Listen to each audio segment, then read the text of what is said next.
സംഭരിക്കുന്ന നെല്ലിന് പിണറായി സർക്കാർ നൽകി വരുന്ന അധിക ബോണസ് നൽകരുതെന്ന കേന്ദ്ര സർക്കാർ ഉത്തരവ് പിൻവലിക്കണമെന്നാവശ്യപ്പെട്ട് കർഷക സംഘം മലപ്പുറം ജില്ലാ കമ്മിറ്റിയുടെ ആഭിമുഖ്യത്തിൽ ചങ്ങരംകുളത്ത് നന്നമുക്ക് പോസ്റ്റ് ഓഫീസിന് മുന്നിൽ മാർച്ചും ധർണയും സംഘടിപ്പിച്ചു.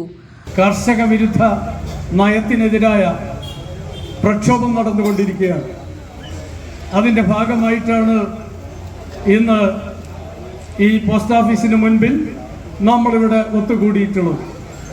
ഈ സമരത്തിന് ആധാരമായിട്ടുള്ള വിഷയം നെൽ കർഷകർക്ക് കാലാകാലങ്ങളിൽ കേന്ദ്ര ഗവൺമെന്റ് അനുവദിക്കുന്ന വിഹിതത്തിൽ നിന്ന് ആ വിഹിതം വർദ്ധിപ്പിച്ചുകൊണ്ട് സംസ്ഥാന സർക്കാർ ഒരു സഹായം കേരളത്തിലെ നെൽ കർഷകരെ സംരക്ഷിക്കുന്നതിന് വേണ്ടി ഇടതുപക്ഷ ജനാധിപത്യ മുന്നണി ഗവൺമെന്റ് അധികാരത്തിൽ വന്നതിന് ശേഷം ആരംഭിച്ചിട്ടുണ്ട്.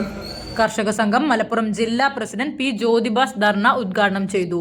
Edappal area president C Ramakrishnan അധ്യക്ഷനായി.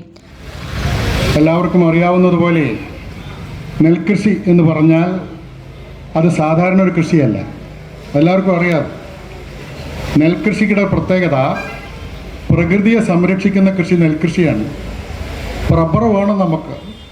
റബ്ബർ കൊണ്ട് പ്രകൃതിക്ക് വലിയ കാര്യമൊന്നുമില്ല. T Sathyan, P Vijayan, V Kunhimuhammed, M Ajay Ghosh, Madhu Naripparamb, T Ramadas, Kozhikkal Muhammad, T Komalam, Misiriya Saifuddin എന്നിവർ സംസാരിച്ചു. കർഷക സംഘം Edappal area secretary E Rajagopal സ്വാഗതവും വി വി കരുണാകരൻ നന്ദിയും പറഞ്ഞു. നെൽകൃഷിയുടെ പ്രത്യേകതയും പ്രകൃതിയെ സംരക്ഷിക്കുന്നത് നെൽകൃഷിയാണെന്നും പഴയ കാലത്ത് 9 ലക്ഷം ഹെക്ടർ നെൽകൃഷി ഉണ്ടായിരുന്നിടത്ത് ഇപ്പോൾ അത് 2 ലക്ഷത്തിൽ കുറവായി ചുരുങ്ങിയെന്നും ധർണ ഉദ്ഘാടനം ചെയ്തുകൊണ്ട് പി ജ്യോതിബാസ് പറഞ്ഞു.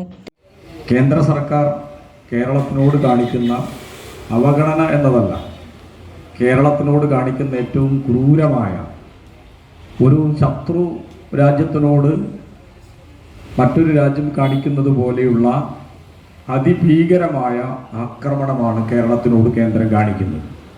കേരളത്തിൻ്റെ നട്ടെല്ലാണ് നെൽകൃഷി. CNTV ചങ്ങരംകുളം.